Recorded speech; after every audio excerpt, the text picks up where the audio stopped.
I'm sure everybody's got something going out there. Ransom and I are going to discuss a couple tonight, see if yours are panning out. So Ransom, I'm going to start. I'm going to throw my number one here. Fertilizer prices are going to go Richter double, maybe triple of the price for fertilizers.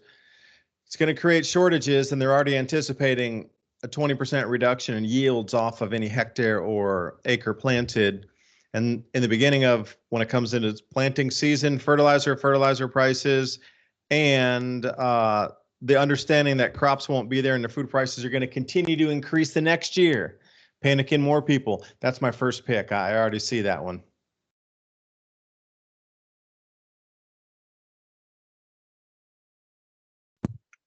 Yeah, most likely. It seems like everything I'm paying attention to seems like we're in for 2022, the age of authoritarianism, like to the max, and they're not even hiding anymore. I mean, you've seen the congratulations to the Australian authorities for catching those three fugitive girls, those dirty unvaxxers that got away. I'm proud of them for catching up with them. So they got those, they tackled that.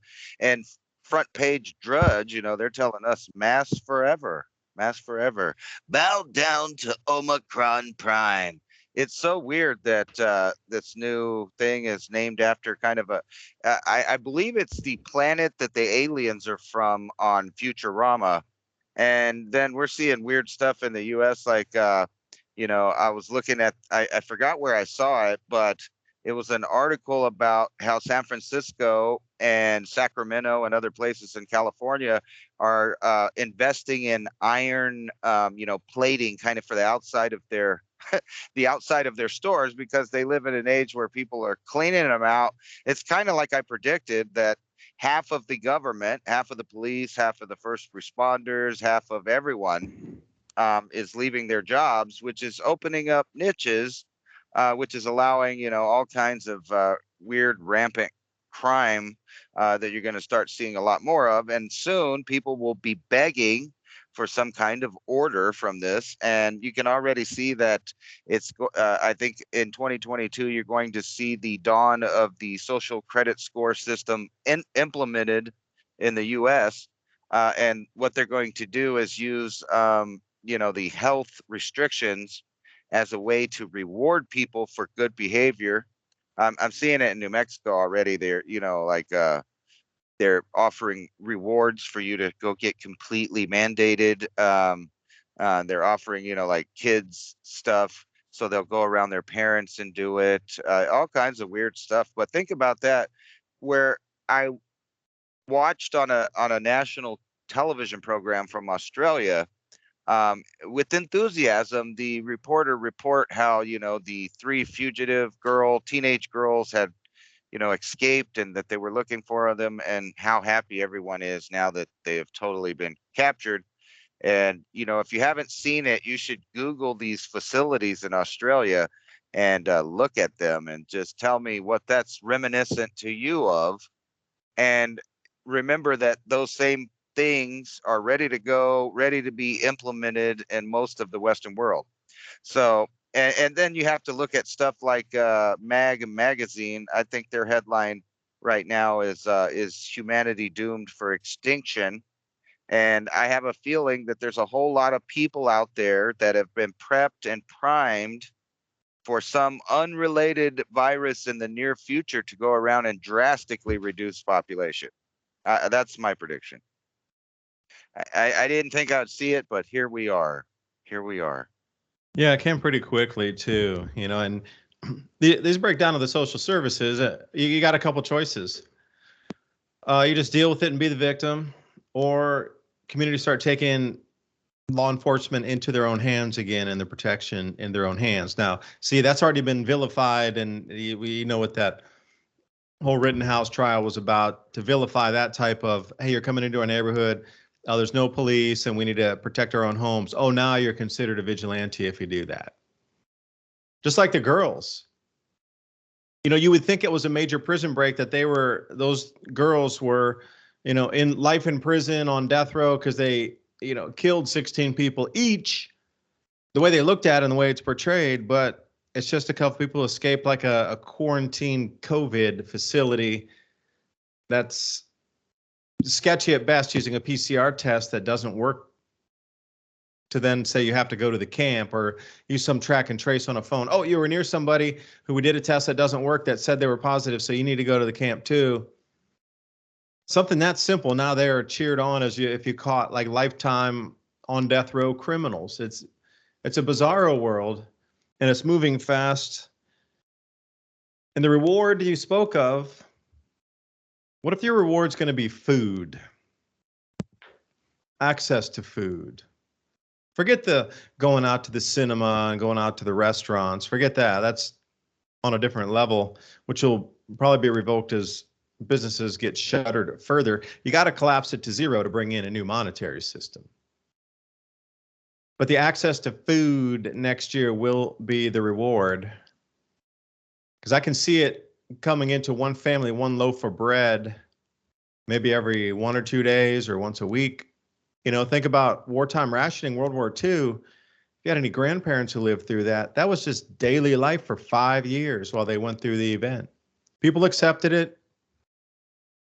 So if they've already accepted slapping masks across the face and jabbing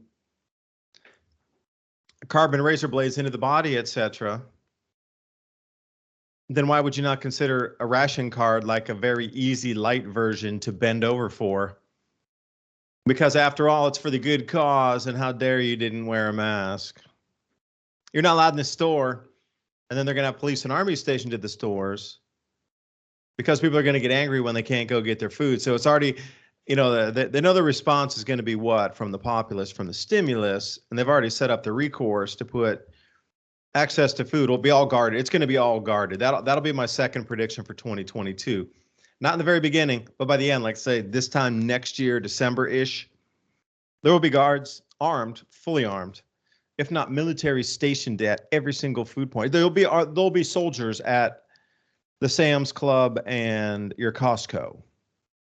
Now, what you'll have to do to get in there is a different thing. I'm not sure. That's my second prediction. I see that coming.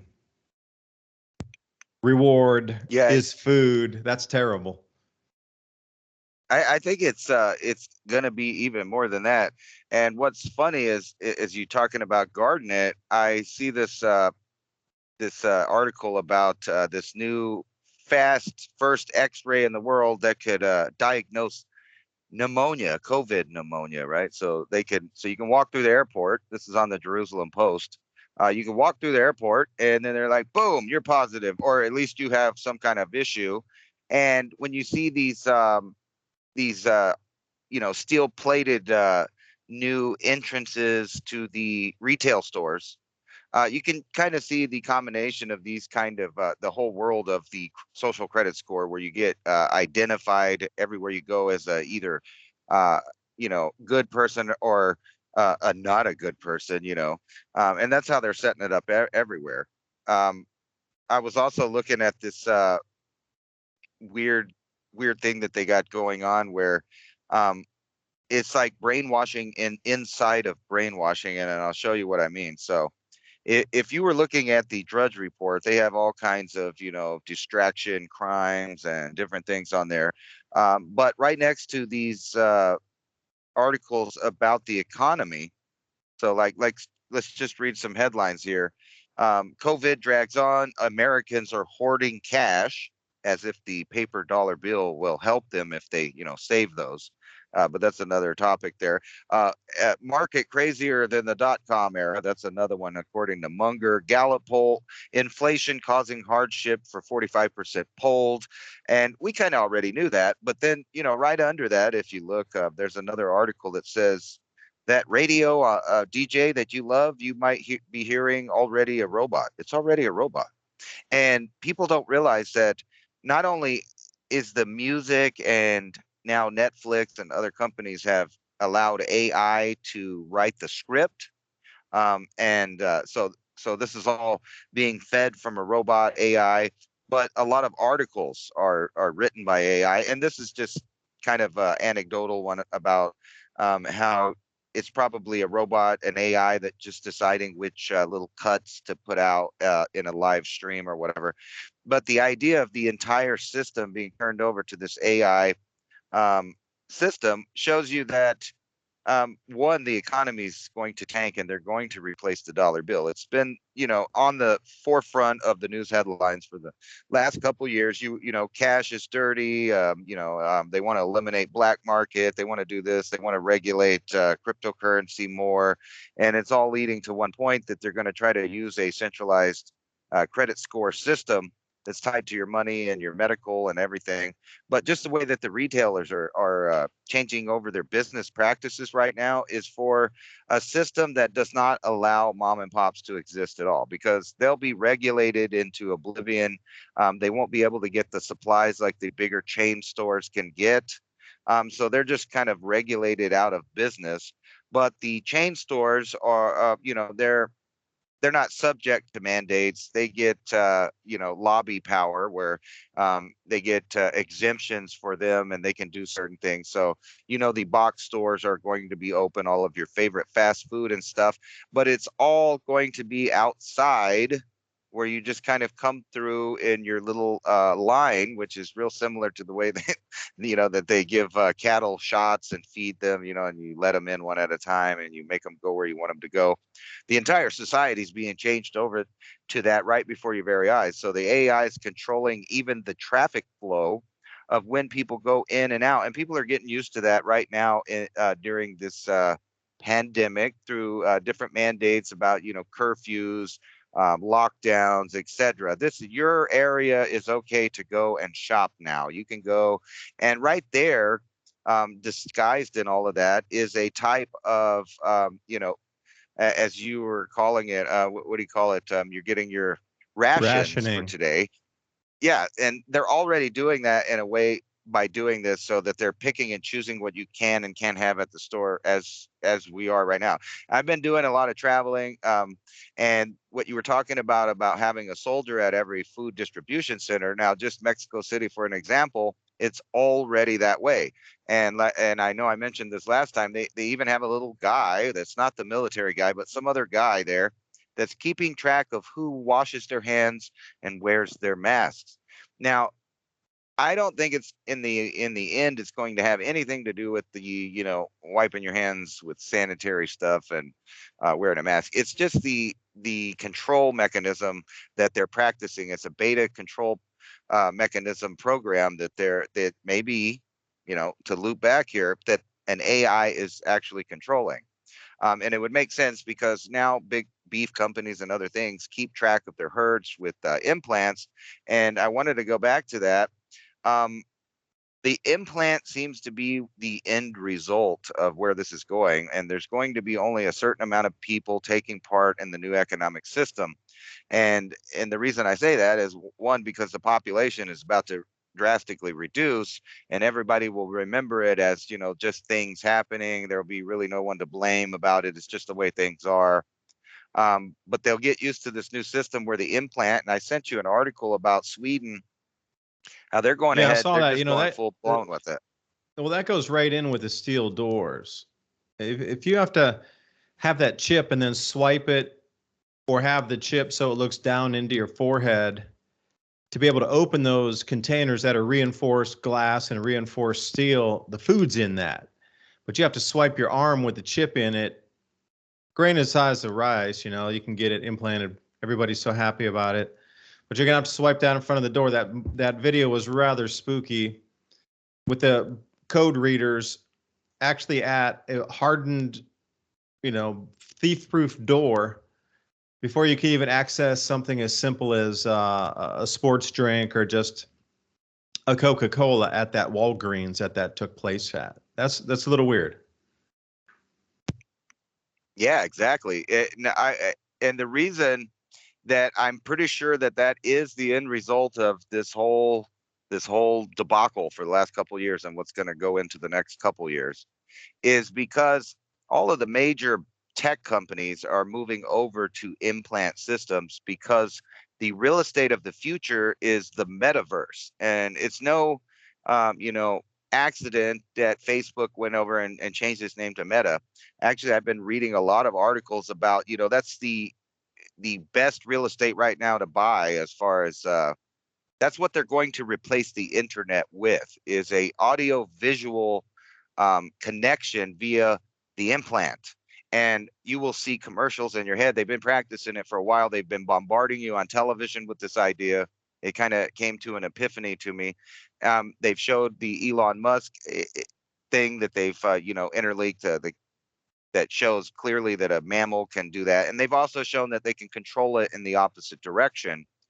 If you're not going along with the system, they can probably just shut you down, like a defective piece of equipment. But it's going to this implant system so that you could be a member, a citizen of the metaverse.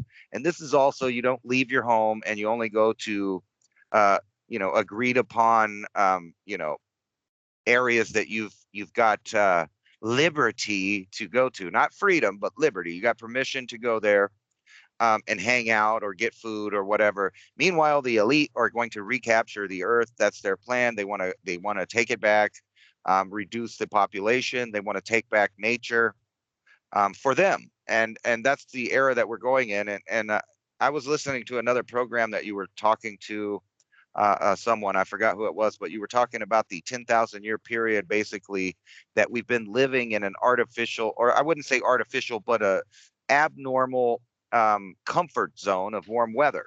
And the norm for the planet would be more of a harsh condition. Well, they know that too. And we're going back into an era where we may go back to those times.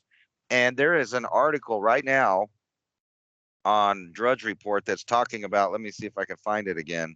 I lost it, but it's talking about that maybe a big percentage of the water on Earth actually comes from the sun, because it causes water molecules basically to form on cosmic particles and dust, just sending massive amounts, depending on the time and the cycle of the sun, just sending massive amounts of water just being dumped on the earth, increasing the overall mass of the earth.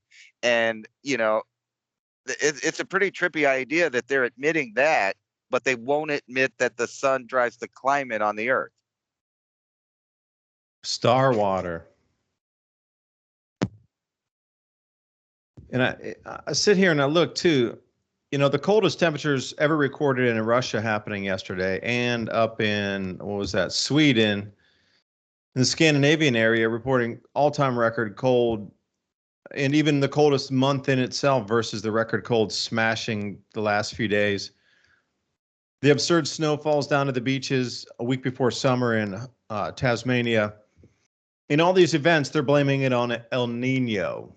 Again, in your face. Oh, it's El Nino. It's causing the cooling. Oh, it's a super cool, way cooler than normal El Nino. Look how much it's bending the weather patterns. Everything is cold because of El Nino, or La Nina. My apologies.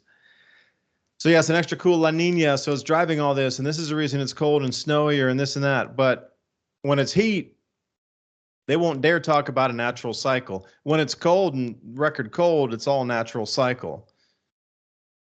It's the ocean, man. Because the way we're going with control of everything, what we're currently living is going to be deconstructed and then reconstructed. So I was looking at Zero Hedge while you were picking up a few news articles here. Gensler, the SEC chair, Bitcoin competes with the U.S. banking system. Yes, it does. Now, how are they going to trick you, coddle you, throw the carrot in front of you to get you to come into a digital central bank digital system, central bank digital currencies, carbon credits, all that good stuff, so you can activate the chip under your skin to open the door to your vending machine? But then if you're a naughty, they're just going to turn everything off and you won't have any money itself. But it reminds me of that one Schwarzenegger movie where he went to Mars and he walked through that scanner.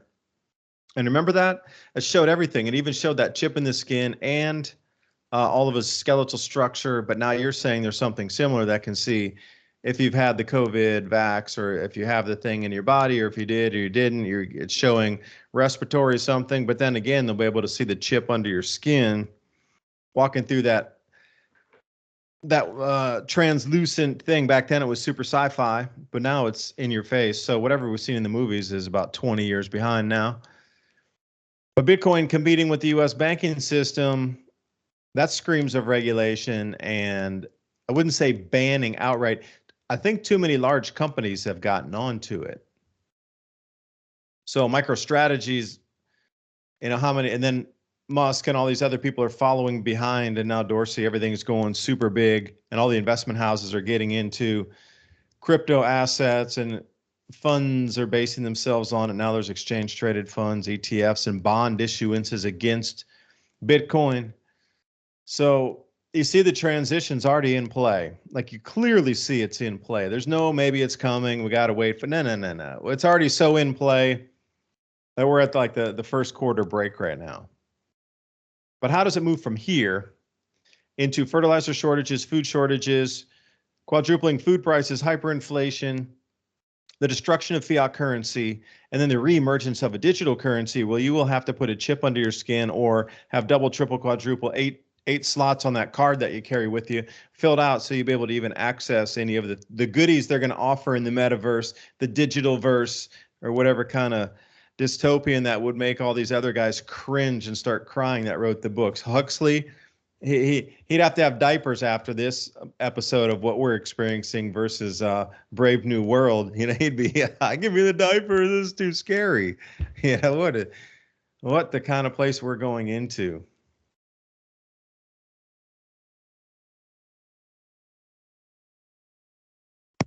Well, it seems like we're going into the eventual path of letting AI run a system, because it seems like everything. I would go ahead and say that the stock market is fully controlled by the AI. You also have AI, crypto miners counting, trading, and doing things for people. So there's a big degree of AI in um, the economy as far as the financial part of it in currency, but it also is the government is using it to regulate animals, to regulate people. There's algorithms set up for everything now. I noticed that even YouTube is jumping on the bandwagon, and I looked at another article. I sent it to you right there, but YouTube is jumping on the bandwagon of claiming that they are the kind of gateway keepers of what is or isn't science. And then, you got clowns like, this doctor guy that's going around saying he is the authority. He reminds me of Judge Dredd, but with science. He is the law. I am the law. Um, uh, we're going into such a bizarre time, but everywhere I look, it's all connected to an AI run system. And we're getting to that point of a world government, it seems like, in my opinion, that they've decided to go over to this hive system and a feudalist hierarchy, which brings reminiscence of ancient Earth. Everywhere you look on the spectrum of civilizations in the past, they had this hierarchy system where they demoted most of the population down to either what would call peasants. I guess we call them blue collar or laymen today, but they seem to get to a point where they need to reduce them because they're uncontrollable in the eyes of the elite. And they've decided that we are going over to this communist system. And what better to dole out fairness than an artificial intelligence? I mean, it just kind of makes sense. And this whole idea of the metaverse, you can go down the list. I mean, we're talking all of the food franchises. So if you can just imagine one of those movies, and where they show all of the kind of holographic ads in your head while you're walking places, that's exactly what we're talking here. And you won't be able to stop it, but you'll have to have it to participate in anything that involving government or any of these things. You'll have to opt in to the system, or you won't be able to live the new lifestyle of the futuristic kind of technocrat uh, Homo sapien. We're going into a time of new humans, and the question is are we going to be able to coexist with the new system. And I don't think that new system is, it has plans on actually letting another group of, uh, people that utilize self-sufficiency and their own intelligence at a certain level to exist simultaneously, because it kind of messes up their system. And it goes to kind of our founding fathers of the US, that had this bright idea to put down on paper that our rights come to us from our creator instead of a government, so that, for the first time written down ever, we're talking about individual rights and individual choice. And that's exactly the opposite direction of this whole system that it seems to me people are welcoming. And the crime's going to go up with it. And that's a necessary part of the transition, so that you'll beg for more control.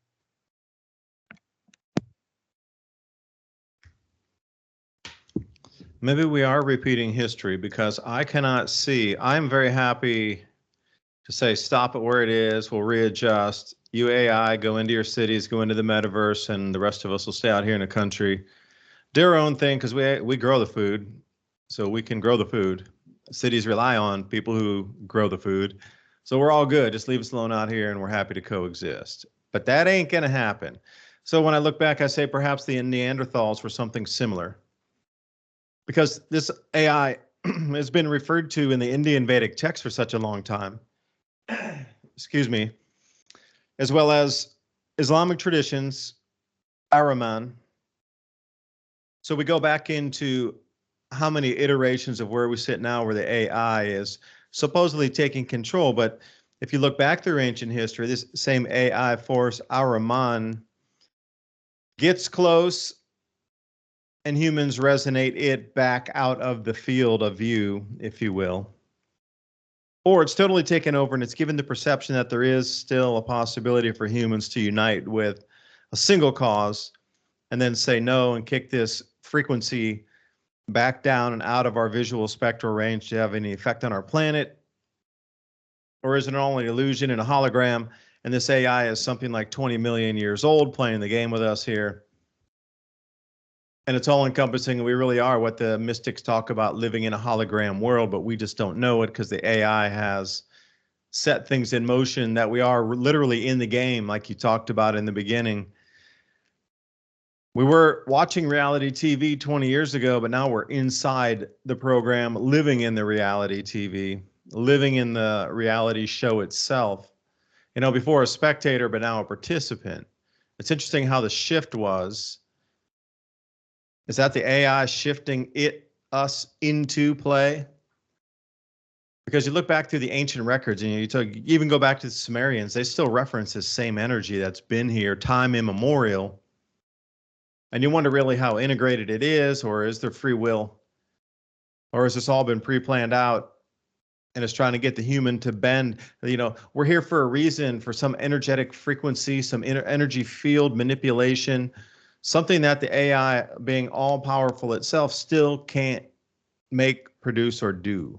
It needs the human resonance, needs the human energy field to do it. Because maybe the AI is locked in, it's an electrical being, so it can't come into flesh form, and it can't process and create dream and use the brain like we can as a network connection, not a storage device. Perhaps that's what it's missing. It has everything else except the connection to something else through the human. I don't know, it gets deep when you start thinking about these subjects. With all that we're seeing, you think people would have woken up by now, that there's so much going on that everybody would be awake, everybody, completely. But it's the opposite. More people have turned into their shells and decided to put the head in the sand and just say, I don't even want to deal with it, just to get it over with. Whatever happens, happens, and I'll just do anything because I'm tired of being tired, or whatever that saying goes. But it's really such the interesting time. And these next 2 years, 3 years, specifically up to 2024 in October, when those gas giants line up and have that second magnetic field cranking in the outer solar system, along with the one that's coming from the sun interlooping on the Earth, there's going to be some massive changes.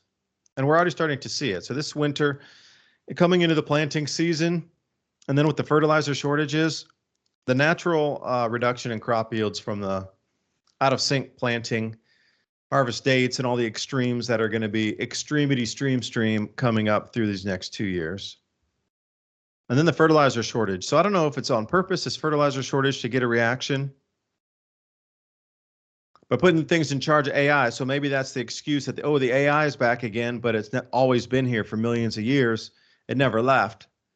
But now we're in play with it on the board. Somehow we all got sucked into the metaverse and we didn't realize it. It's a hologram, dude. Can we bend it?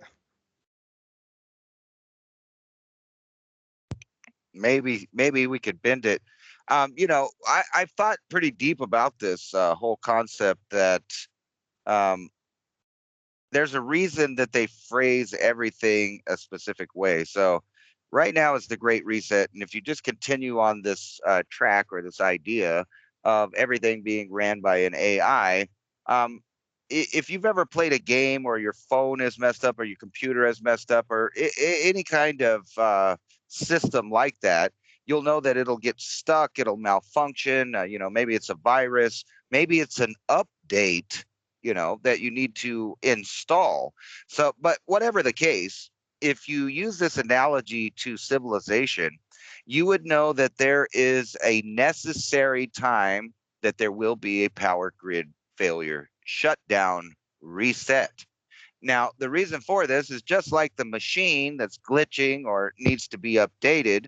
The only way that you could reset this is by turning off the current program. You got to turn it off. You have to reset the machine to come back on. And sometimes it takes a long time. If you've ever, lots of people with PC or whatever, they know the struggle of when you have to get these updates, it seems to take forever, especially when you need to do something. Now, if you translate that into a civilization, this will be a time when the power's off, when distribution is off, when food production is off, when you would need supplies like fertilizer and other things to try to sustain the reset or the turnoff. So there would be some time that things would go critical in civilization. You would have, a reduction of programs that were in the previous construct or whatever you want to call it, the operating system that's being reset.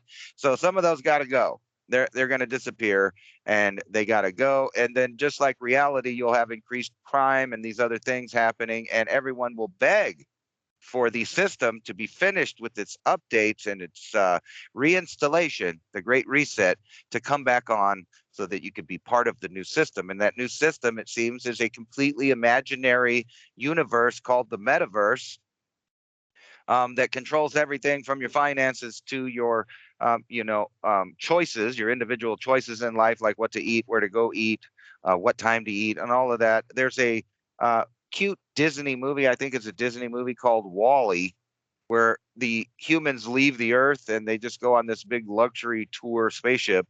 And then they just give up on Earth because they think it's just a big trash heap. But anyway, the AI on the ship tells them when it's summer, when it's winter, when to change clothes, what's new in fashion, when it's time to change flavors or eat a different dish, when it's springtime, et cetera, et cetera, et cetera. And that's the same system that they're giving us. And as you can see right there, I sent you this article, a radical UN climate style pandemic treaty for viruses. And this is what I expect in the Great Reset, is that while the world is having trouble with natural resources to power their houses and industry, grid failures, shutdowns, economic war, and real war, during that time, they are going to come up with a new plan similar to World War I and World War II, a League of Nations, a world government, and they will establish the new reset. And everybody that's still around will necessarily to take part in all these things that they've missed, the stability, the comfort. They will opt in to the program. They will take the chip. They will want the Wi-Fi. They will want the hot water. They will want all of these things because they've been living through a period of reset, transition that was basically something, described by Aleister Crowley and his, Eon of Horus or whatever, where they got to cover the earth in blood so that they could have the new time of do as thy wilt. And do as thy wilt, I have a new interpretation. It kind of sounds like what you said, kind of these people lost in la la land, playing the game, the player one style. You're in the internet, the new internet, the metaverse, and you're just, you're lost. You're just doing whatever. You have to stay part of the system to exist now. So you're going to do as thy wilt as a, kind of moronic idiot of the idiocracy that's coming. But they kind of say that in the Bible when they say the meek shall inherit the earth. So maybe that is true. Well, the meek, perhaps, if you're talking about earning, they all know how to grow food. So the people who are living on $2 a day, $5 a day, $10 a day around the world all know how to grow food, because that's the way they survive, is by supplementing what they can't make with money, they produce themselves.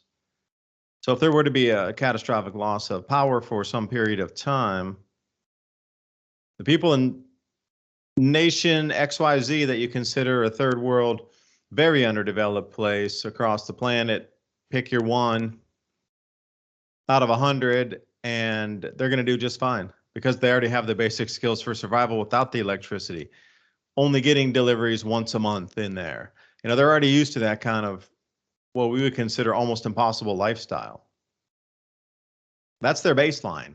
That's all they operate in, is that. For us, it would be maybe a little soul crushing, definitely debilitating for the body without all the vitamins and minerals and things, health and hygiene that we'd be used to if your grid goes down for a year. But somebody living in the bush or somewhere that doesn't really have power and it's intermittent at best, they already know how to cope with it all. So the meek shall inherit the earth because they have the basic skills for survival. And you're right, we're going to have to go over a speed bump here, because right now everybody's starting to become aware of what's happening. There's going to be an enormous amount of angry people, culminating with the food shortages and the fertilizer shortages, the food price rises. That's all going to culminate, I do believe, with this whole awareness that everything up to this point has been a sham for control. And then they'll realize, oh, it was a sham for control to limit what foods we can buy and what access to food there will be, because I think the awakening will come something like, we're going to grow 20% less food for the next 8 years, each year successively less, to the point where Valentina Zarkova was calling on governments 2 years ago to stockpile food for 2028, when the famines would come in 2028 based on the crop losses from 2 years ago, 2019. And she was saying, people, please get on the government. You need to stockpile massive foods to keep everybody 1 year of food for your country's people for a whole year through 2028.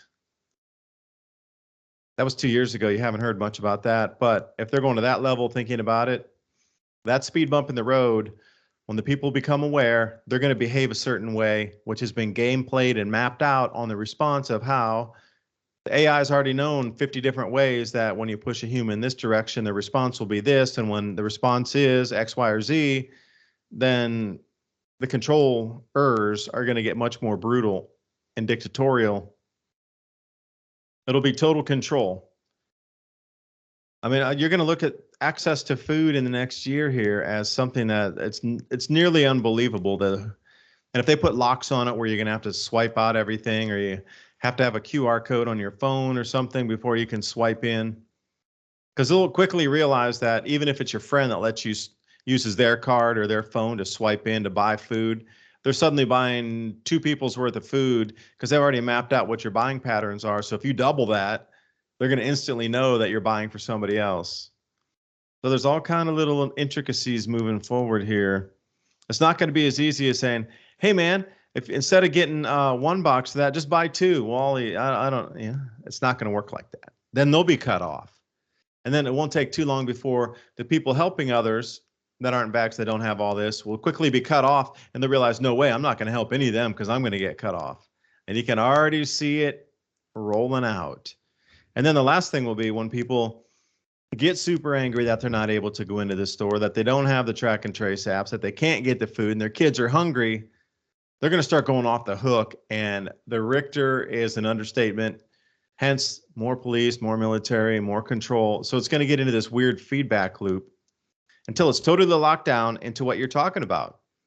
Those steel doors are going to go in front, and the only way you're going to get in is waving a chip that's under your skin to unlock that thing. And you're probably going to have to go into like a private cubicle and then stand there and unlock stuff with your little chip under your skin and pull cans out, or order it like they do in a vending machine, and then you swipe again and then it'll get deposited somewhere. It's going to be that controlled to get your food. That's crazy.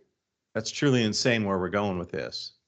I couldn't believe it. Now Germany wants to say everybody has to get the vax or else you have to go to prison or pay an absurd fine. And the same in Austria and what's happening in Australia and New Zealand. And I go, wait a second, those are 4 Western countries. Where's the United States going to sit in this? And Canada's barely better than that. You can't leave the borders right now over land. So you'd think things couldn't happen, and now we're into the 5th country where they're going to come and make it mandatory for everybody to exist. No jab, you go to jail. No jab, you pay so many fines that we're just going to take your house the very next year. No questions asked. You owe money to the government, we take all your assets. House first.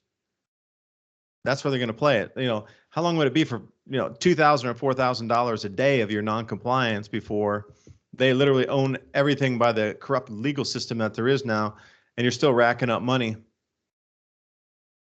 Is there going to be a debtor's prison then? And how far does it go?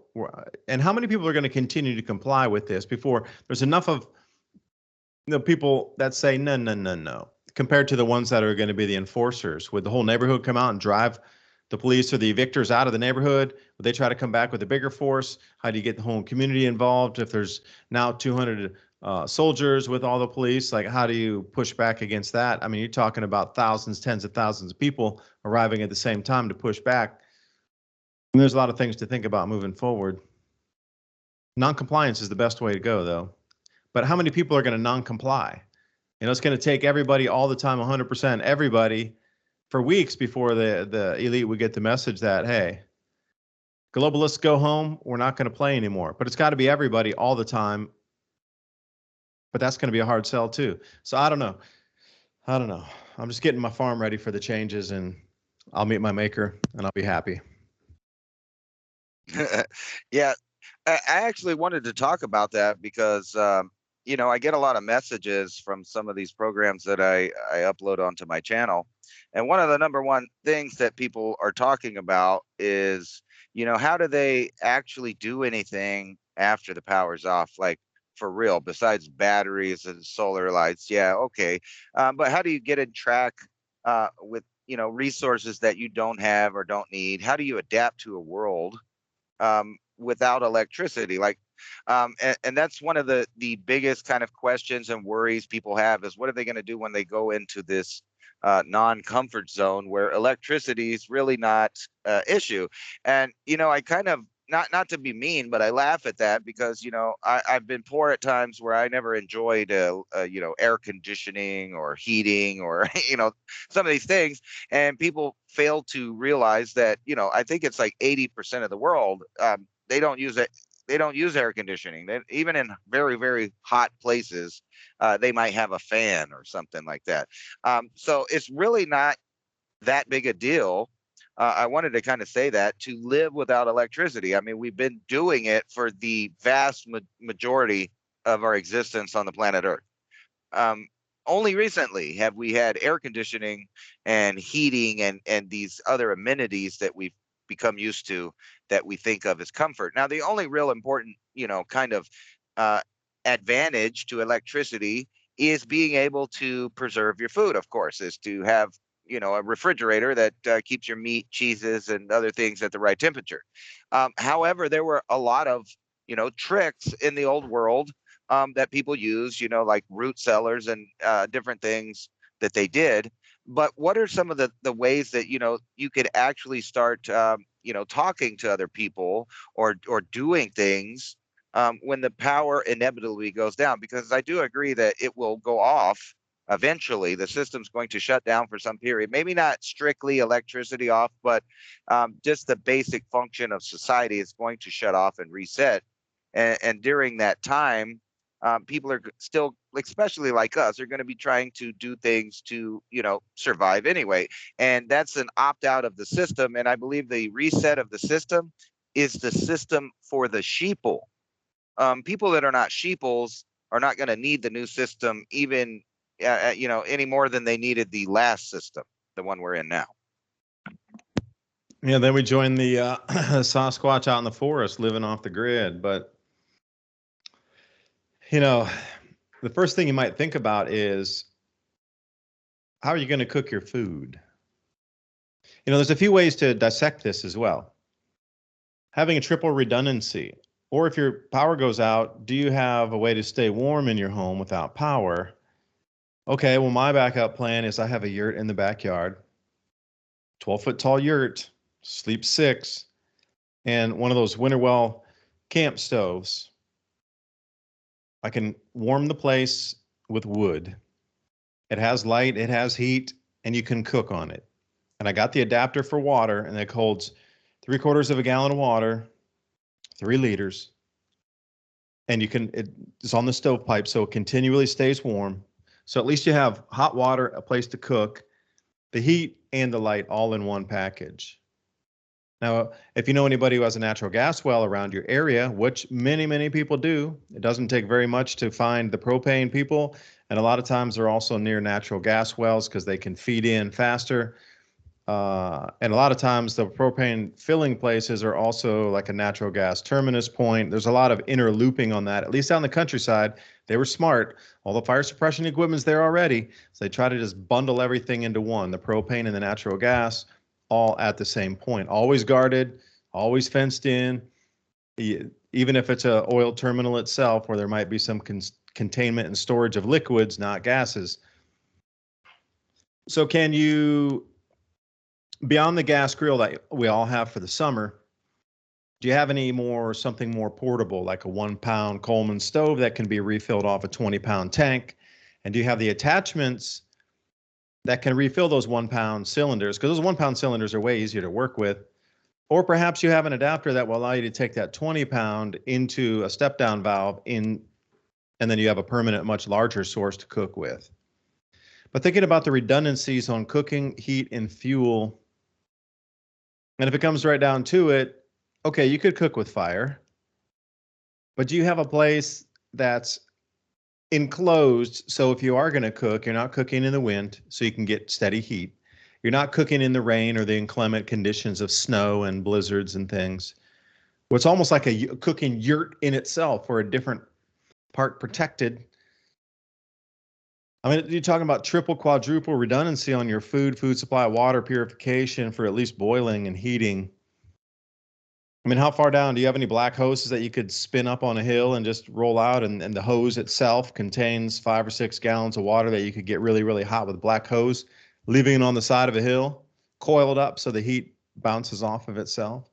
What if you get 5 or 10 of those hoses? You got 50 gallons of hot water.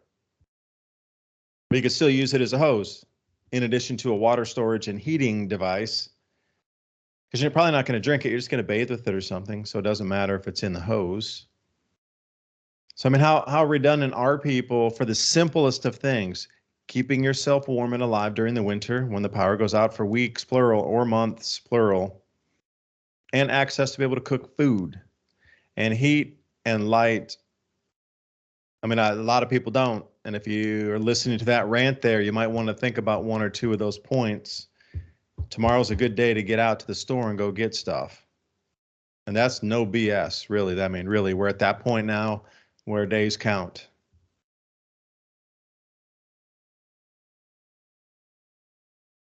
Yeah, I think they do too. And unfortunately for millions and millions of people, it's all going to come to a shock. And, at some point, and I feel bad for them because they live in these city areas where they're going to have to make the decisions: should I stay or should I go? And most of them do not have a place to go. And that's a scary thought. So you kind of have to roll with it, and hopefully, you know, I'm not so doom and gloom that I don't think that they couldn't pull this whole reset off through a slow, incremental thing where people don't really notice it happen, because they have done it in the past. Let's face it, some of these plots that they've done against us are hundreds of years old. But kind of when we come back after the break here in a second, I wanted to get your opinion on this article about the merging of HIV and COVID. So, because there's this article, I'll send it over to you, that kind of makes it just sound like, COVID and HIV just happened to, come together in nature through people in a certain population. And they want you to forget that I believe, if I'm not mistaken, there was some mention of the HIV, connection in the past. Well, that's the explanation, because all these people with immune compromised conditions now, they're going to start having these things that are related to, because you don't really die from AIDS itself. You die from all the complications in the organs and all the other complications with different sicknesses in the body from that immune deficiency.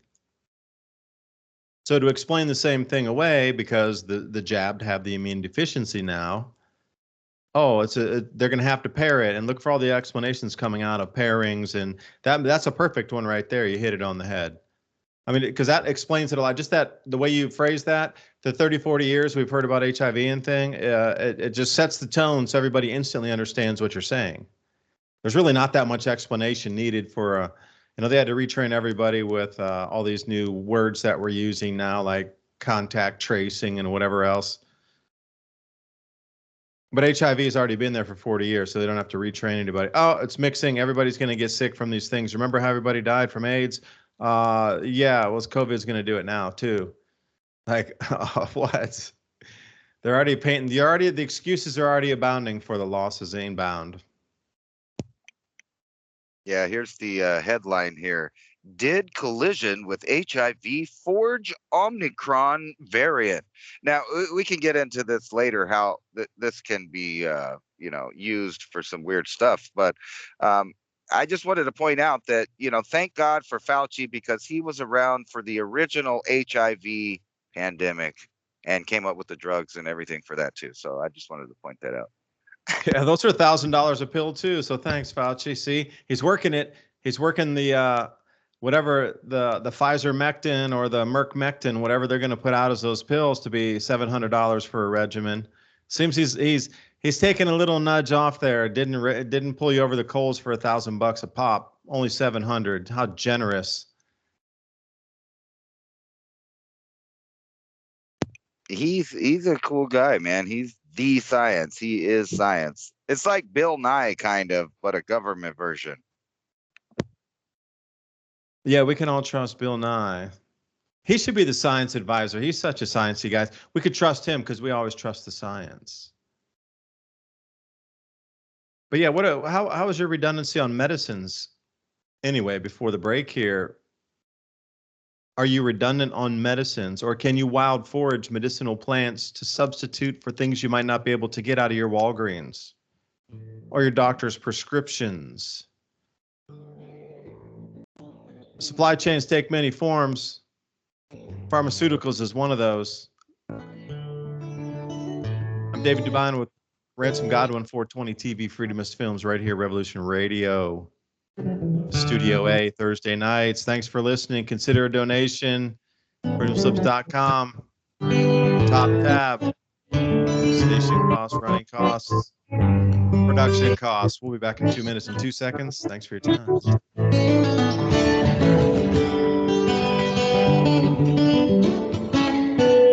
Listen to Revolution Radio at freedomslips.com, and we'll be right back after this message.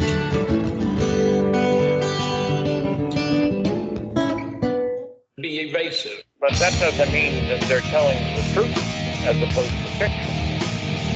And in Genesis chapter 6, verse 4, and there were giants in those days, and also after that, when the sons of God came, and also the daughters of men, indicating that there were giants before the Nephilim. And sons of God, plural. They weren't talking about Jesus coming down. No, that's right. Yeah. I'm Steve Crawford, host of Factor Theory Live. Join me every Sunday night from 10 p.m. till midnight Eastern Standard Time on Revolution Radio at freedomslips.com. Check it out.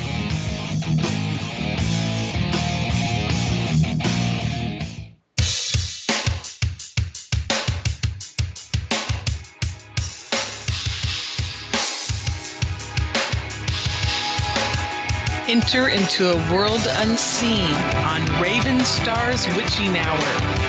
You will encounter eclectic topics from the realm of spirit brought into our matrix of truth. With your host, the Solaris Blue Raven. Solaris will bring you an array of unique guests covering topics from ghostly spirits to amazing anomalies, covert technology, UFOs, and shadowy global events. And that's right here, Revolution Radio, freedomslips.com, Saturdays, midnight till 2 a.m. Eastern Time. Revolution Radio, where information never sleeps. Let the magic rise.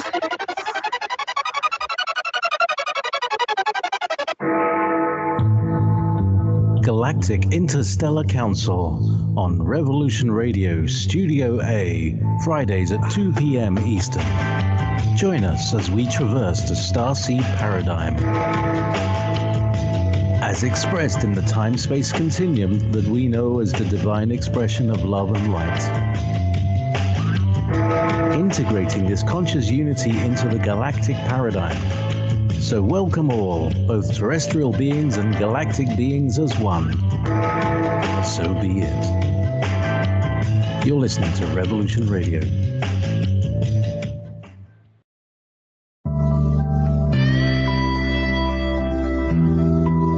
If you think for 1 second that the Capitol will ever treat us fairly, you are lying to yourselves.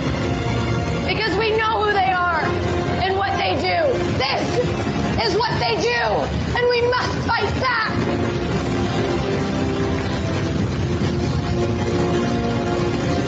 You can torture us and bomb us. Fire is catching.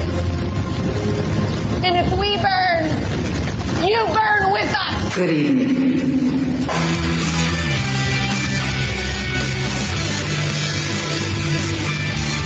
Are you awake yet?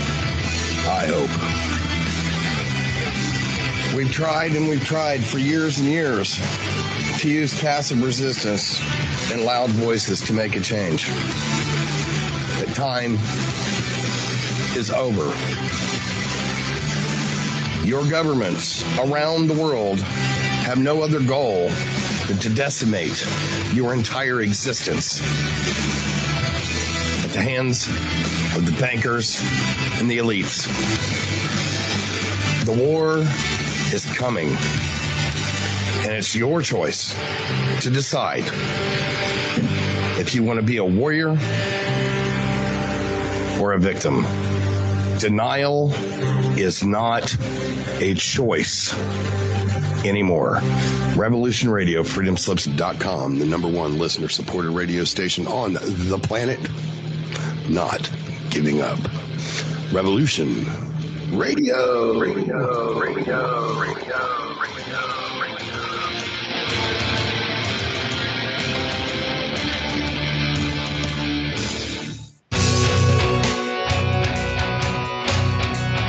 All right. Thanks for listening while we took that short break here at Revolution Radio, freedomslips.com. And now we're going to get back to your host.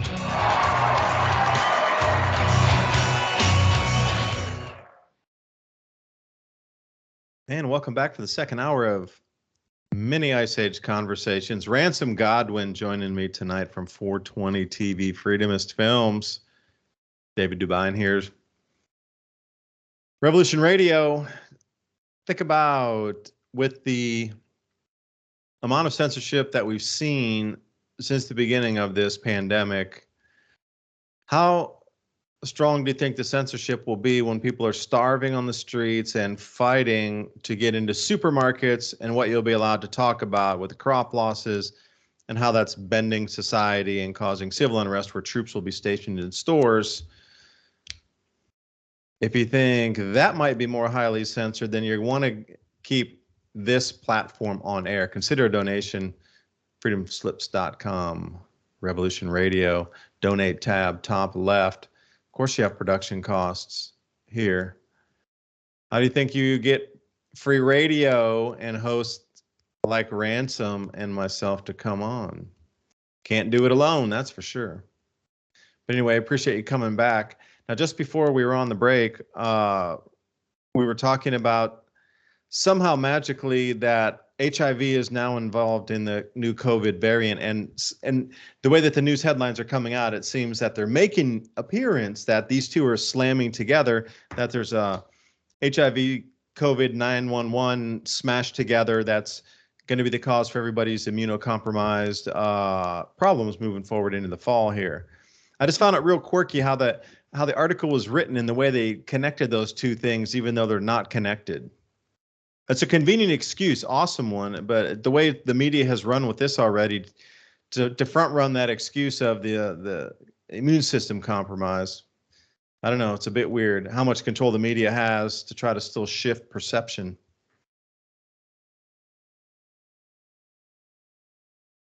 Yeah, it is definitely like an MK Ultra style brainwashing machine. I kind of go over this topic with my kid because, I don't want to be the mean parent that doesn't let him, check out everything or stuff. So I try to twist it on him where, he's educating himself on what's out there, but to beware of the brainwashing that comes along with everything. So like I was just, as an example, I'm not of thousands. I guess what you right. I'm not exactly what you would call a Christian in that way. I'm not arguing the religion or nothing like that. I'm just saying, if I were a Christian, say from 1950 or even today, and I would say like 1950, and I'm sure preachers and all kinds of people in society were warning, this is going to lead to this and this is going to lead to that, and we can't have this and we can't do that because it leads to this and that. The devil stuff, we all know what I'm talking about. Like the nudie magazines, at one time were totally barred and covered up, and or they weren't covered up. You could get them, and so they made laws to protect everybody from stuff like that. But if you just listen to some of the stuff they were saying, and then you fast forward to the future, if you like just kidnapped one of those people and took them to 2021 and had them, find something to watch on television, Hulu, Netflix, Amazon Prime, HBO, whatever it is, a streaming service, they would notice that the top programs are Luciferian in nature or have something to do with the good and evil battle, and they're really dark and demented. Like almost all of them circle around the supernatural nowadays, which is funny because we're supposed to be going into an enlightened time. You'd think it'd be more about science, discovery, things like that. No. Most of it's about Satan. Like you got shows like Lucifer, Sabrina, et cetera, et cetera, et cetera. And most of them are openly talking about worshiping Satan or Lucifer or things like that. Like it's no big deal. That's just the time we live in. And these are the number one shows on television. And then you look into, some say it's a conspiracy theory, but if you just watch like halftime shows, other things like that, American Idol, there's always a way that you could look and see that there's some kind of emblem or theme or repetition that seems to be on a Luciferian kind of trip. And it makes you wonder, if the AI is the thing now pushing what is popular and what is not, why would it pick these topics and these things to be number one, agenda for the mindset of people watching it? So hey, I need to be entertained for a little while. How about if I go watch Dexter, Lucifer, and whatever else there is? Like the list goes on and on. But it's an obvious brainwashing, and I kind of circle back to what I say. I trust that they are going to do what they tell you that they're going to do. It's like the universal law. They'll tell you in front of your face that they're going to do something to you. And then afterwards, it's okay to lie about it, misrepresent it, because they did tell you the truth at one time. And these shows and our news articles that are also written by AI a lot of times are all giving us a world-ending system failure and a great reset. And the angels of this apocalypse are people like Bill Gates, Fauci, Carl Schwab, the list goes on. Wonderful George Soros. That we have lots of these philanthropist, billionaire saviors of society, but really listen to what they're saying. And I'll use Musk for an example. He's talking about how the Twitter and the Facebook are all, very Stalinistic. But this is also the same guy that wants to put a chip in your head so you can get faster access to exactly that brainwashing, the Stalinist brainwashing. So just think about the mind loop there. Even though I'm against it, I want to give you faster access to it. And by the way, if we need to, we can control you and make you do things in a way MK Ultra never could complete the right way. And what do you think about Sirhan and what's the other guy's name that shot Reagan? All of these guys getting out of jail now and not having #1 blockbuster books or TV specials about them because they just don't want you asking questions about real things. They want you to stay in this make-believe supernatural metaverse, which I'm sure you could pay, like $5.99 to give yourself cute little horns for your avatar character that's going to be living in the fake reality. Count me out. I think it's going to be a revolution. Yeah, but this whole thing about what's popular in the media, the drip feed of, the Satanism and thing. A, it's bringing people over, and B, it's trying to desensitize the scary nature of it.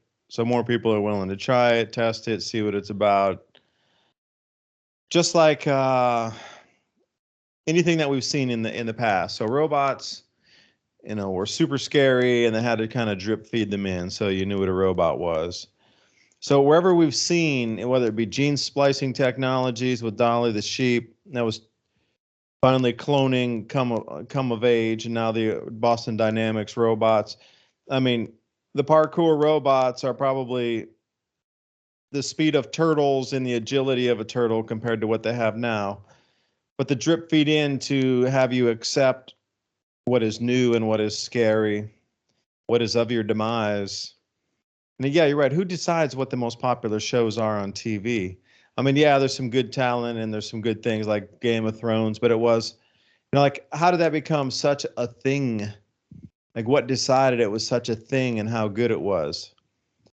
Because I don't have Netflix, so I've gotten rid of all that cable subscription TV service. So we got the internet and we can get whatever we want when we choose to get what we want from the internet here on the TVs and whatever. But who chooses what's reality and what's popular in reality? Because everything that's ever been popular in reality is all, like you said, led us down this road to now. And why is it that we're here sitting at this point? Because it's been chosen that we've come to this point. The way our minds operate in the fear, the way the minds operate in the greed, the instant gratification, whatever it is, there's a billion different, points of light, if you will, inside that. That's all been mapped out and game played out from the AI. So is it more just a game for it, or what? I mean, bringing AI into this world for what reason? Like, really, why do we even need it? That should be a real question. What is needed? I understand computing power for some things. Okay, that's way different than artificial intelligence running the nuclear missile defense system of the U.S. or Russia itself. Having a computer that works faster is way different than having something that will press the button on its own because it gamed out what the response would be, and that's hugely different. And the machine learning on how it's trying to mimic. Now, it can do all that in the physical form, but what it still doesn't have is that spark of spirituality, that spark of creativity, and also that divine connection through the soul and through the pineal gland back to source. It does not have that, and it never will. So somehow it's trying to harness us, the human, to allow it to cross that void, if you will. Because everything that we've seen that's been given to us in terms of invention, why didn't we go with electric gravitics and magnetic motors and non-polluting technologies back in the early 1900s when Tesla and Marconi were working on this stuff? Into the 1930s and 40s, and then after World War II, Dr. Brown, electric gravitics and Rife technologies with frequency healing, We wouldn't need all the pharma industry. The electric gravitics, we sure wouldn't need any fossil fuels at all. Maybe some stuff for plastics, but that might be a different thing to think about, because if you had free power, you could do a lot of things more efficiently with less waste. If you had free energy, literally free energy, it wouldn't matter. Because if it's running off the Earth's magnetic field, it doesn't matter how much you use or generate, because it's non-polluting when you generate it. So any of the processes that would require like 16 times extra refining wouldn't matter, because the energy is free. And the heat or the light or the plasma or whatever you want to do with it, vacuum or, electrogravity, electric magnets, whatever, electromagnets. So why is it that we've only been given certain inventions to bring us to this point here, instead of all the other myriad of choices that could have taken us into a different area? Like, we've been funneled here, like you said, funneled down the chute, cattle driven down the chute to a single end. We're here right now too, but what is the end? And why do they keep bringing back up this Ahriman, Jinn, dark energy, Satanism thing at this point in the rollover into the metaverse and all things digital? But it's the most popular thing to follow. See, there's a plan here, Ransom. There's a plan. Yeah, definitely. And I think it's because we're the cattle. And it's funny that you said the dolly thing, because Netflix, I think I might have brought this up before, but they came out with this show in 2021 called Sweet Tooth. It's about some kind of weird mutation that makes all these chimera children born all over the place, and people hunt them down or whatever, because they blame them for a virus that has knocked out most of the population in the world. So it's like a post-apocalyptic world with chimeras. And let me ask you, wouldn't after watching that show and realizing that kid with the antlers is, he's real cute, and they have a little sheep kid and a goat kid and some other stuff, but they're real cute. And if you were thinking about that, maybe taking some kind of medication that has maybe some animal RNA or DNA wouldn't be that big of a deal if it helps you out, right? If it helps you out, it's not a big deal. If you get a little bit of animal DNA in there. And it's funny that you say that about, what I was talking about us funneling us here. We weren't allowed any kind of technology that would actually expand our minds. And we're to a point now that I think that they may actually give the people of the sheeple reset free electricity at some point. And hear me out. So if you get all of these people and you trap them in a artificial world where, their business and their life is connected in a way that it's in the new internet, the new metaverse, that they literally are trying to replace the internet with this new idea called the metaverse, which is an artificial reality. And maybe the reason that all of these shows are like this are, one, to put it in your face and desensitize you to these ideas of upcoming futures, but just simple things like maybe you would be more willing to take some animal RNA. That kid was cute on that show or whatever, but more than that, maybe the demonic things are just there to taint you just a little bit off of your vibration, kind of like you were saying, because they can't, for all of their want, the elite and the AI system and the whole transhumanist movement, they seem to not understand empathy and the human soul, like you were saying, the connection to source. And I think that's why they broadcast these kind of ridiculous ideas about some magical guy you could blame on because you do bad things. But it's okay and it's cool and it's hip now to accept that about yourself and go ahead and do as thy will. So they kind of just taint your vibration just enough that you are not connected to source and you don't have the right kind of vibration, versus someone that has, like yourself and myself too. I barely ever, believe it or not, I don't even actually watch that much entertainment. And I did the same thing. I just cut off cable streaming services and all those things. And whenever I see an idea I think I might want to look into, I'll just find that and I choose myself to pick it, versus the algorithm constantly shoving it in your face to choose it for you. So I think you're really right on there. And that's kind of the line that we're developing. Are you going to be part of the sheeple system or the free human system, because there is a difference there in cattle and the, wild wolf. And, I've mentioned this to people a lot, that there is a good example there between the sheep or a cow and a wild wolf. That wild wolf is out there day by day, struggling, finding his living. He's totally free, and chooses what his outcome is going to be. Now versus the sheep or the cow, who lives good, it has a good medical treatment. All its infections get taken care of. It gets fed a good healthy diet of GMO corn and other things. But we all know what happens to those animals in the end. And now we are kind of being forced to realize or ignore the fact that we are at a position similar to those animals in our new society, and the one that they want to create for us.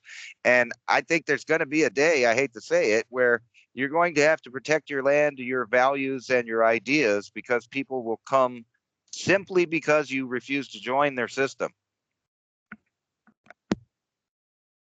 Yeah, can you imagine the wolf suddenly caged? Like what a traumatic event it would be for something that hunting in the wild to get stuck into a cage and then get fed that same GM food that it never had, and then made it sick eating and just stuck with bad water, bad food, stuck in a cage. That wolf would suffer massive depression and probably just die from depression. And if you're going to be thinking about putting animal DNA into the body, I think I would take some jaguar and eagle DNA. That would be helpful. Deer DNA or something like that. Yeah, you could run faster. But I think whipping up a little jaguar and some eagle in there for what would be the good mix, But are we going to be? Is it a purposeful homidor? Is the question, more or less, to get us into this system?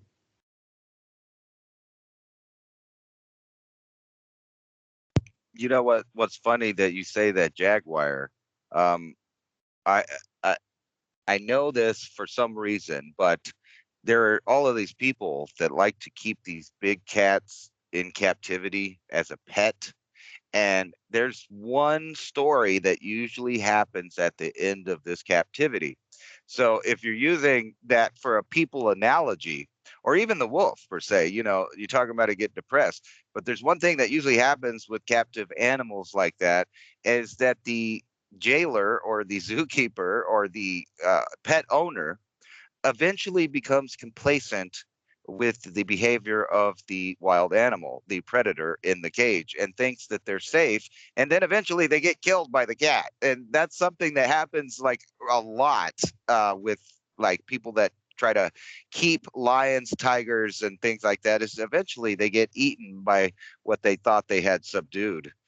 So I don't know, that maybe that is a great analogy, and hopefully that's the way it'll work out. Unfortunately, we're not like at any point in the past, in my opinion. We have things like ground penetrating radar. We have things like FLIR, and they have things beyond that, I'm sure.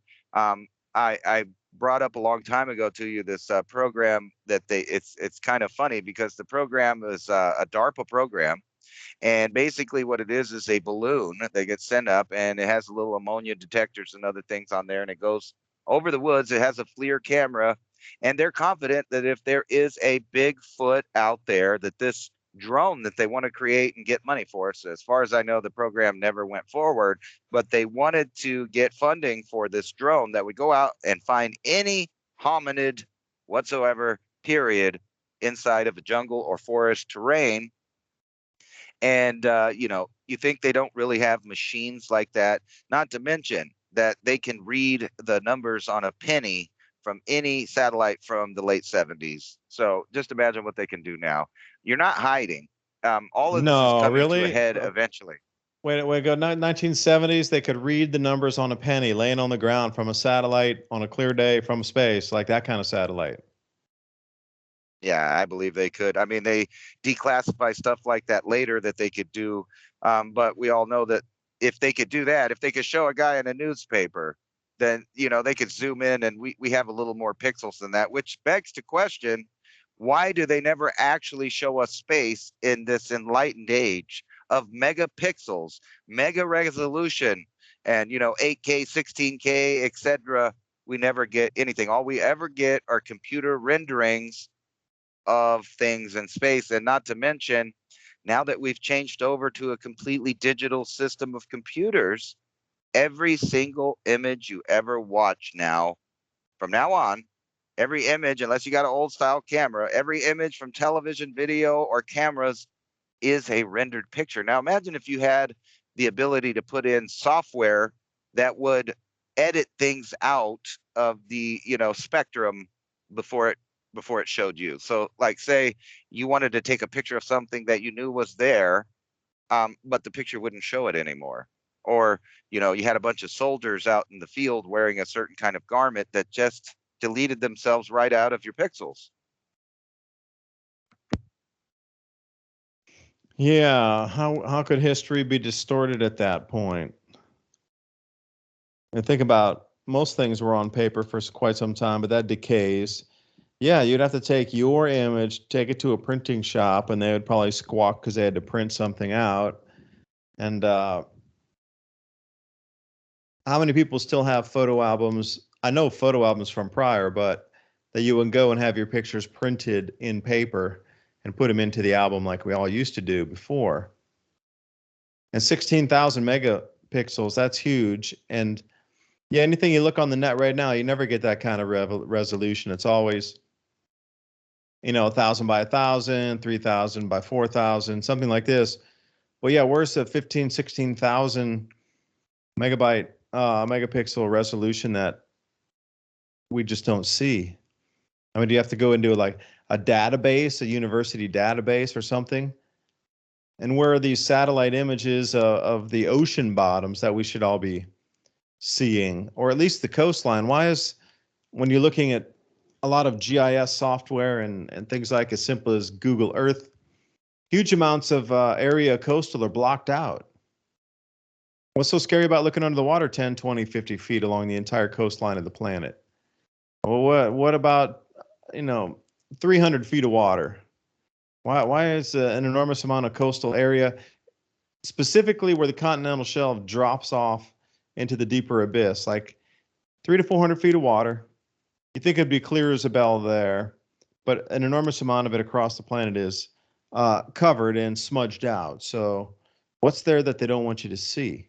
And if the resolution's that good, then we should be seeing the walls and different city remains of things before the ice melted and raised sea levels 400 feet. We should see those remains of that civilization prior to the end of the last ice age that had built out their civilization for 60,000 years across the what would be coastlines of the ice age world, when sea levels were 300 to 400 feet lower than today. Now you're not allowed to see, because I bet it's a vast stretch. Like the way you would look at New York City all the way down the coastline today of the United States, you would find buildings and foundations on every square inch of the coastline. So perhaps it's still like that in the 400 to 300 foot range underwater, which is the edge of the continental shelf, had that much foundation and structure still remaining visibly on it. So it's all smudged out. Because you imagine how that would change the perception of what is, if there was true resolution where you could see the sea bottom at 300 to 400 feet, and you could see how much of the prior civilization was left over, it would cover an enormous amount of what was then just the seaside, the seashore. But how would that bend your reality to know that there was a society at least as vast as our own 18, 20,000 years ago coming in, and they got wiped out as the ice was melting, sea levels were rising, their lives got thrown into flux.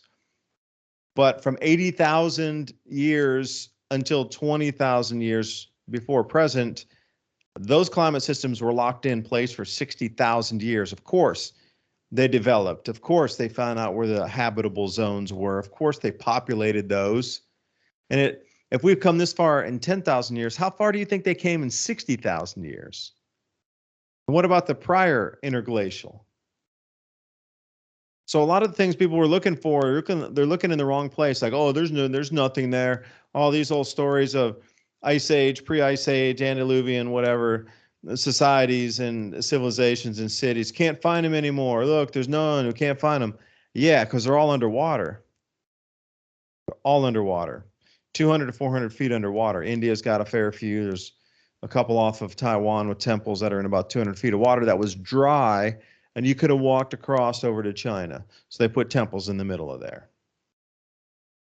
Across the world, underwater, there's vast, vast cities still. Not people living in it, but just destroyed cities and remnants of something as vast as we have today. We're just another chapter, just another iteration in history, coming and going in the blink of an eye in geologic terms, or even think about 100,000 years of time. We won't even barely register on this because we've only been here for 200 years out of 100,000. What was left 7,000 years ago is still here. But we've built in the last 100 years, there'll be nothing left. Disappeared as quickly as a digitized photo in a power outage, I guess.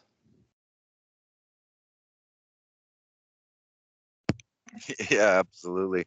To that point about these civilizations, with all of this LIDAR that they're uncovering in Central America, they're pretty much now uncovering that it wasn't just a few temples here and there in the forest, that there was a mega civilization long before the Aztec even showed up. So like we're talking millions and millions and millions of people in the, nice little area where you could sail ships either east or west within just a couple 100 miles of land.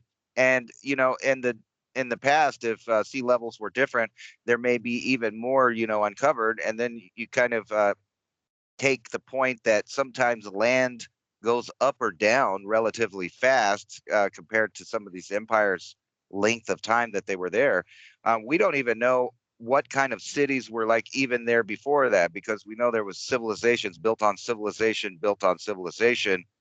Mexico City is like a really good example of that, because you had Olmec, and then after that there was a Mayan for a long time, and it's way bigger than they thought it was. They're finding it everywhere. And then there was the Aztec, and then when the Spanish came, they made sure to build their whole city on top of that city.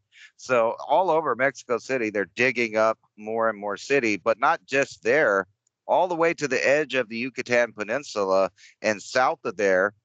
They're just uncovering these massive cities. So there was obviously trade between the Western and Eastern worlds, and may have had different focal points, all over the place. And these things disappear, they get covered by jungle. And you're supposed to believe that these other empires, came and went in a couple 100 years based on like the way we live our civilization. And you kind of made me have an epiphany, though, when you were talking about this whole stuff about the fake pixelization. And we were talking about how they render things from space. But think about how the big lack that you were pointing out of scientific photographs or high resolution anything. However, you can watch 8K Disney films with completely fake backgrounds, digital worlds, digital space, just like the metaverse that they're trying to put on you. And then you got to wonder, why do they spend so much time giving you fake images rather than the old style of movies and stuff where they actually, like they would go film in Rome or they would go film in Tokyo. Now it's just like a couple rooms and a completely CGI background. These are the things that they've already built for you to live in your mind, while the reality of things is pardon my French, much poopier. I'll say that. So I don't know what's okay on the radio anymore.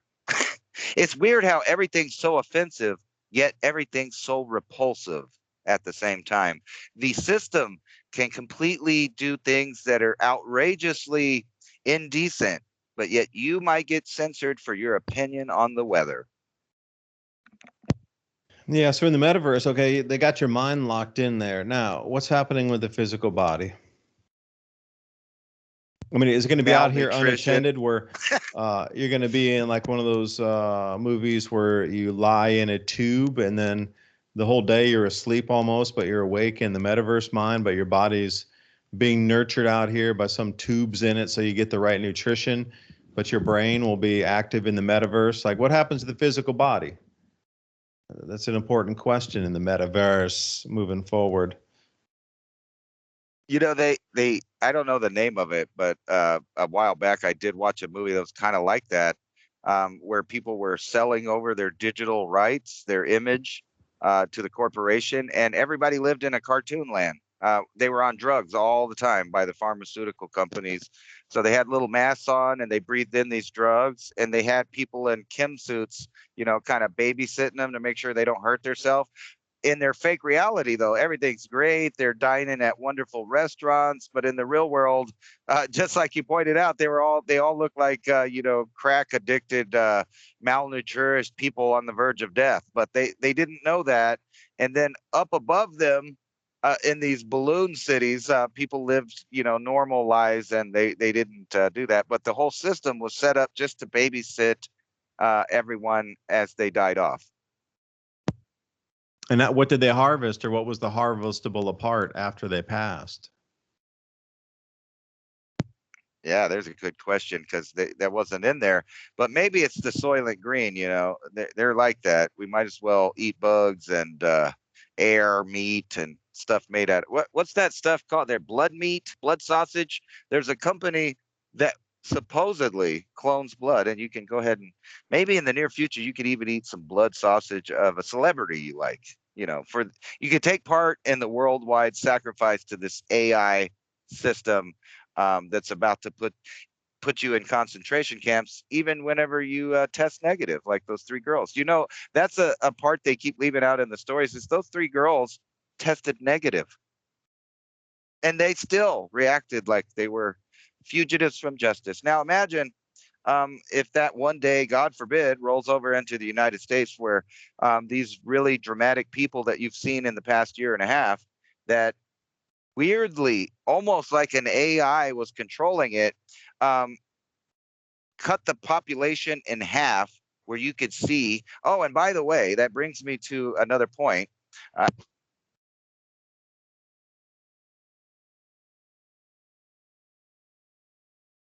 Unplug my mic. They have an article that says that not wanting to wear your mask means that you're a psychopath. Let me send that article over to you and just chew on that for a minute. I saw that one earlier. You did send it to me, and I was thinking, nope. The people running the central banking and the government officials at the highest levels are the sociopaths and psychopaths. And you see how they always project that thing on you? See, they're going to use the label of a psychopath or sociopath. I bet eventually that'll be labeled as some kind of mental psychosis that you can be hauled out of your house because you're reclassified as a sociopath or a psychopath. You can see how they're moving the narratives along the way. And you know, one thing about the blood you were talking about, not widely spoken about, but taught in med school as a hush hush after you learn it. Don't tell anybody after you learn this. But people who receive blood transfusions oftentimes flip out because you're bringing the energy from a foreign body, literally another person, into your body. And sometimes the two energy fields don't resonate. And people have been known to wake out of even anesthetized states, screaming and jumping off the beds or whatever. The blood transfusions are a non-talked about weird event in human physiology and medicine, and people see it quite frequently that are in ERs and especially EMT crews when they do a blood transfusion in there. There's often things that would be in a horror movie kind of results happening. Literally, it's almost as if there's another entity introduced into the body, and that body is fighting to retain its soul. Stuff like this seems to be rather routine, but not widely spoken about. So be careful if you're going to try to, get some of Napoleon's blood or something put into your body. That's cloned. Yeah. Be careful. Yeah, that is so weird, man. That happens, and with the donor transplants, similar reaction. enough is spooky, thinking about that. But back to the psychopath, or sociopath, excuse me, that if you're a sociopath, that you won't wear a mask. It's easy to argue that you're also a sociopath if you don't want to, take a certain medication, or maybe not take part in a social credit score that everybody's taking part of, or maybe Everybody, you dude. could even say, Can you imagine, Yeah. when you were a kid and they always used to say, well, if everybody jumped off a bridge, would you jump off a bridge too? Well, now that's the opposite. Well, you didn't do the mask. How dare you? I always throw that back in people's faces. Well, if everybody jumped off a bridge, would you jump off a bridge too? I'm not going to jump off the bridge. Oh, it irks them because you throw those little quippy things. Use that one next time. yeah, well, now they'll just go, well, because I would if Fauci told me to. He's a scientist. We can fly in the metaverse. No, it's almost what, you imagine 2 decades worth of, generations or maybe 2 generations of people living in this metaverse. And then all of a sudden they tell everybody, could you please go to platform B? So you could go to, this other world. And then everybody just walks off the cliff like lemmings. They don't even know it's happening. In the game, they're fine until it just turns off. Reset. Yeah, and then what would they recycle out of that human that just passed? Would they try to grab their soul in some kind of electronic or electromagnetic containment device? I don't know, but you know how you said the thing about the blood transfusion? You think that's why the blood donor places are not taking vaccinated people's blood? Or not the reason, but one of the reasons. Maybe they only want certain kind of people with a clean energy that hasn't been tainted or changed, for whatever purposes that they use that for. And then it gets into all kinds of weird stuff. The fact that we live in a day and age where there's a company called Ambrosia that literally takes donations from young people to give it to old people. We are in that bizarre realm. And think about, the ancient people believed ambrosia was the way to, live forever and all of these things. We're back at that time where they're using these logos, the words of God, logos, and all of these different logos of companies that, like, I keep going back to this because it just fascinates my mind. The metaverse will just be this thing with all of these logos in your face from these corporations.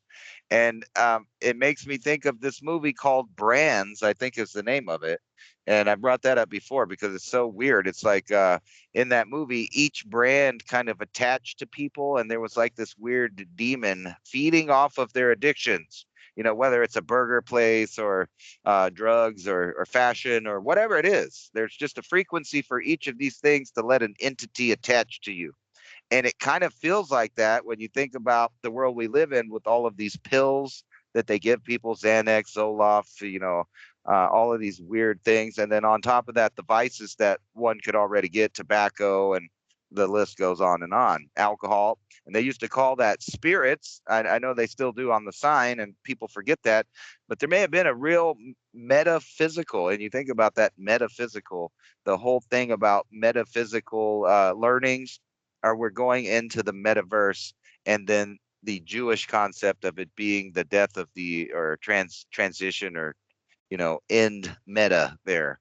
So it's bizarre that they're using these old words at the same time as they're redefining the language of the layman, so they can reset everything and all the ideas are reset. Yeah, stepping back into more ancient history, that whole thing about using young blood to continue, that was just the norm for how many thousands of years. It's taken on a different form now. But how much longer? That's a supply chain in itself. People selling their blood in a donation, or you're giving it through a charity, or the blood drives for work and you go in and everybody donates blood in the same weekend, and yay, we did a corporate thing, huh? Give us an award for being a good corporate thing. And everybody at the office pressures you to go give blood because it's for the corporation to get a happy sticker to show you did something, that you can organize people to do the same thing in your company.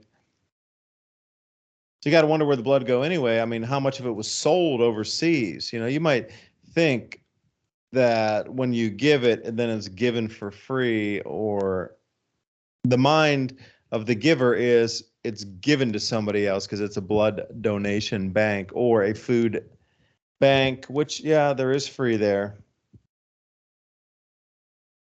But the food banks are struggling too to try to get food. And when you donate your clothes to Goodwill or that sort of thing to help, you know, a lot of times that's just squeezed into 50-pound bundles, then sold off over into other places because they sell it, then they use that money for the organization. So it's not like you give away that T-shirt and then it ends up on somebody's back as a donation for free to them. It probably ends up in a squeezed bale over to Malawi or something, and then people buy those wholesale clothes and then sell them that way. It's a different way. Somebody bought it. The money's used for whatever purpose, for good, charity. I'm just wondering, though, what are they going to do for cleaning up all the people that drop over? Because at some point, like we're seeing now, we're at the I'm going to say that like the rollover even point of keeping the lights on and the doors open for most businesses right now. I mean, one more employee gone out of most businesses and they're closing. So basic services that you would expect. And then when it comes into railroads and barges and container hubs and, you know, shipping logistics centers and shipping hubs, those are barely functional at the moment anyway. There's barely enough people there to keep just even basic traffic moving. So what happens when more step out and we really do lose everything? All these people drop over. Are they going to harvest them? I mean, what are they going to do with a sack of meat as it's laying?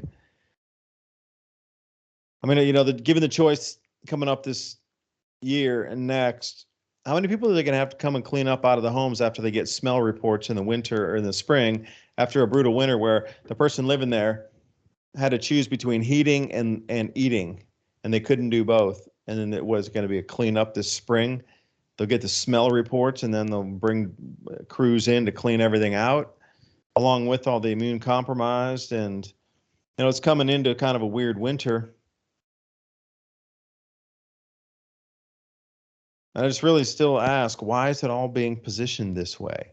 If you're going to hit the self-destruct button, what's the point of that, you know, terminating this branch of the experiment, for a better term? I don't know, to start the new world, the old one terminates, but is it really termination, or are you dragging something through? So a self-destruct mode into the end of this timeline, for a better name of it, you'd still be dragging through some of the remnants into the new world. So it's not really a termination point. It's more like a carryover from one petri dish into another of a new stock onto a new medium. A new growth medium, untainted. That's where the DNA comes in. And how many people's DNA are they going to carry? Because the stories of the Ark, 2 by 2, you know, that could have been nothing more than a high-tech spaceship loaded with DNA samples of different species. It didn't have to be the physical animal. If your tech was high enough, you could transport hundreds of millions of pairs of samples of DNA in tubes, and it would be no larger than a cruise ship. Millions and millions, tens of millions of samples of DNA. You don't need the physical animal. You can reconstruct them if your technology's high enough. But again, what kind of DNA are they going to pull through from this timeline on to the next? Pure blood, baby, pure blood.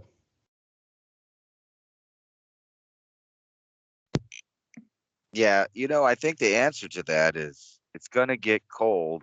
And if they take an example from the British hospitals, and the babies that were unwanted, they can just use that to heat the facilities. We'll just have lots of human bricks for the oven to keep us warm through this upcoming winter. Now, I'm kind of being snide, but from the Energy Secretary, Jennifer Granholm, as she says, we are coming into an unprecedented global economic shutdown, and oil supply is just not kept up with the demand.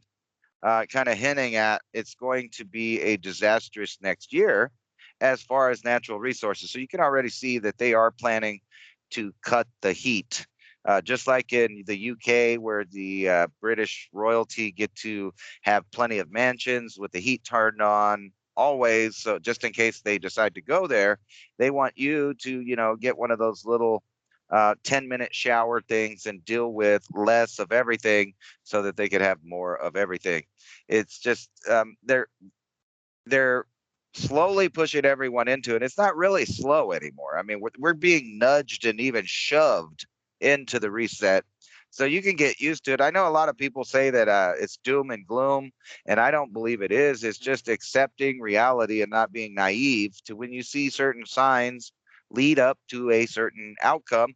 That's what we're seeing. So in the past, we've seen all of these signs before at different places in human history, and they have certain outcomes. I don't know why this time would be any different.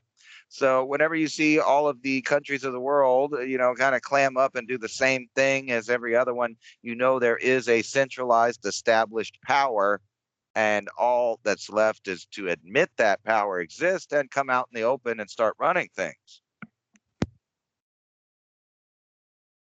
Yeah, because JP Morgan was forecasting $150 per barrel oil coming up next year. So, to look at some of these forecasts as well. That's why I started the show asking, what do you think your forecast for 2022 is? Because all the forecasts are coming out from major financial institutions, governments, other people doing blogs and whatnot.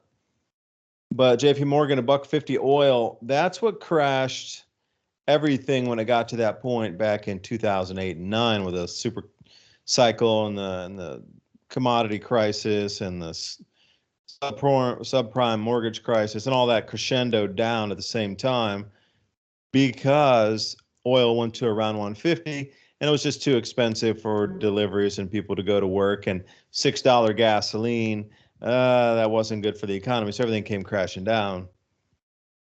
So if you're going to, but everything at that point, the prices were running up. And this point is kind of like stagflation. Some prices are down on a lot of things. The demand is there, but they just can't produce it. So there's a lot of things very, very different from 2008 and 9. Like there was an enormous amount of supply available, but now there's not so much supply, limited supply chains, prices going up, but you can't actually get the physical product.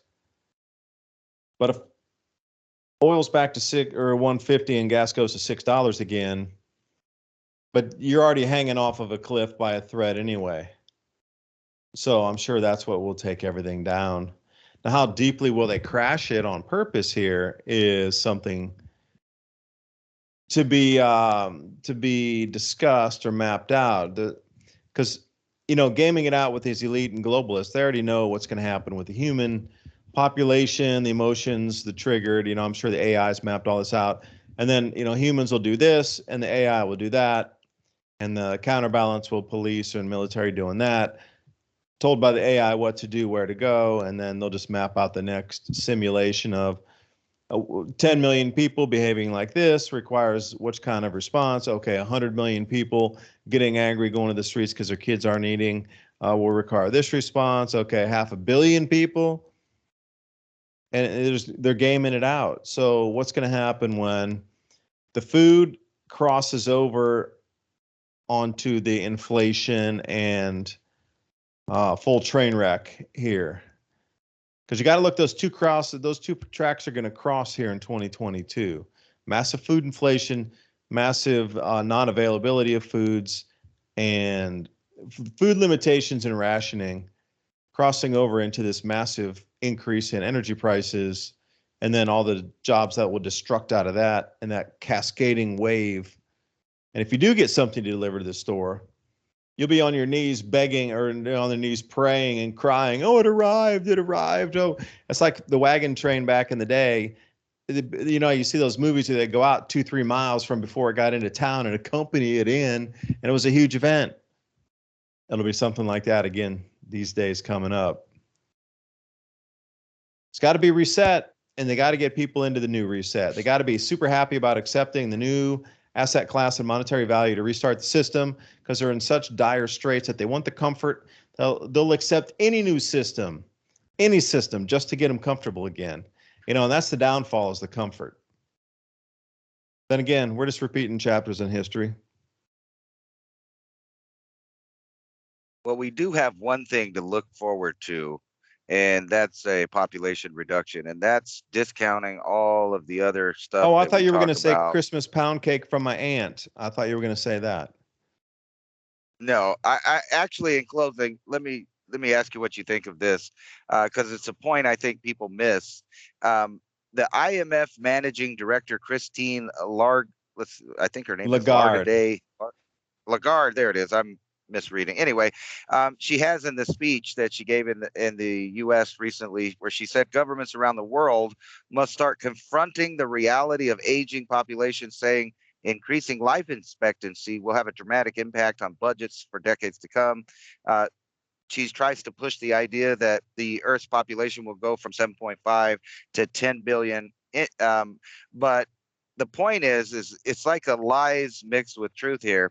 She talks about, according to the International Monetary Fund, older workers will have to retire much later in the future to help pay for their rapidly rising pension costs, and governments will have to increase consumption taxes for these individuals too. Now, my point is that actually what's happening is kind of both of these things. One of them is not true, and one of them is true, according to my opinion. They will try to overtax and milk every last little bit of the older population. However, with supply chain shortages and heating shortages and all kinds of other factors, including, we'll just lump everything together in the pandemic, a lot of these people are not going to live to their expected life expectancy. In other words, the signs are actually showing that life expectancy is about to take a downturn, which would go along with the actual fact that the population is going to plateau and then drop for all kinds of different reasons. But most of all, you can see in this juncture of time, these food shortages are going to be a major part of this. So people are going to be picking whether they're going to pay the heat, are they going to buy food, are they going to get their prescription drugs they have. And like you said, there's going to be an epidemic of, I'm going to say, elderly people, diabetic people.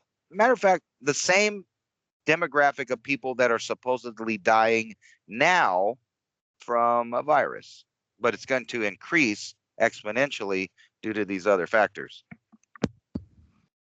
Yeah, it's that exponential factor. And then, you know, it's going to happen so fast, like a blitzkrieg through these next 3-4 months through the winter, that it'll almost be like spinning your head in 100 different directions, where, you know, sometimes the news is coming too fast, or it's like an overload of, you know, something that we'd see in the news today would have been a front page headline for like a week 15, 20 years ago. And now you're getting 15 of those headlines in a single day, day after day, after day, after day, after day. And it becomes numbing in mind. It's like you're trying to jump at all, everything. There's just too much going on, and it's confusing. It's overwhelming. It's overloading. But imagine the same time when all these people start dropping over and people are asking questions and you're seeing it, and it's like, people are just going to like just shake their heads almost into inaction because it's happening so fast and they can't put sense to it. I mean, it's going to be all encompassing, and the economy will be crashing. The food will be here, and these people will be dropping, and their heads will be. The mental state is going to decline into sort of an insane asylum here for a bit. Expect most people to have some adverse mind reaction to what's happening or what will happen. I do appreciate you listening. Ransom, thanks for joining me tonight. Go buy food this weekend. Signing off. See you next Thursday night. Thank you for listening to Revolution Radio. What the heck is the truth, Jihad?